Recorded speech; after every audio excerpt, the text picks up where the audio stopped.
About 8 months ago, as a writer, I longed for a quiet place to focus on my creations. I moved to a secluded cottage in the outskirts, surrounded by trees and filled with the tranquil ambience of nature. The perfect setting I had always dreamed of for writing. One night, as I sat in my study, inspiration flowed like a fountain. My pen danced across the paper, and the story took shape in my mind. I was deep in my own world when suddenly, an unexpected knock startled me out of my thoughts. Who could it be at this hour? I wondered as I approached the door. Peering through the peephole, I saw nothing but the deep, empty night.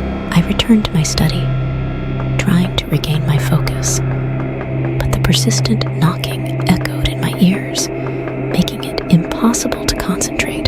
Then another knock, this time accompanied by a low, mournful wailing. I stood up tensely. This didn't feel like an ordinary visitor. As I moved toward the front door again, I found it empty once more.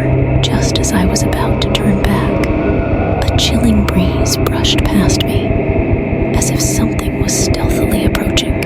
I turned and saw a pale, blurry figure swiftly crossing my living room before vanishing into the wall.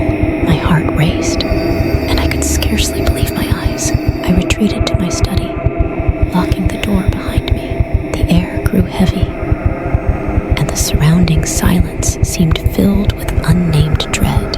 I was about to sit back down to work when the wailing became clearer, sadder. It seemed to be calling me, guiding me to uncover the secrets hidden in this house. I followed the sound to the bathroom. The door was slightly ajar, emitting a low murmur. Pushing it open, I saw the bathroom mirror reflecting a blurry figure resembling an old woman with hollow, lifeless eyes staring straight at me.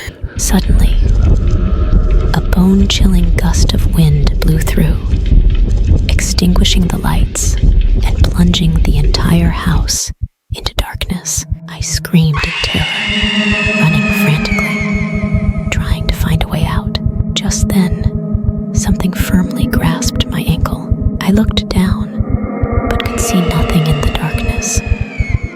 Only the cold, damp sensation crawling up my leg. With all my strength, I broke free and stumbled outside, racing to my car and driving wildly to any populated place. My heart pounded wildly in my chest. I could hardly believe what had just happened.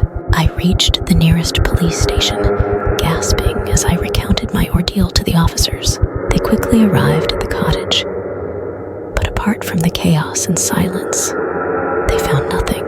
Since that day, I have never stepped foot in that cottage again. I don't know what happened that night. Maybe it was my imagination running wild with my writing. Or perhaps there truly was something unspeakable lurking there,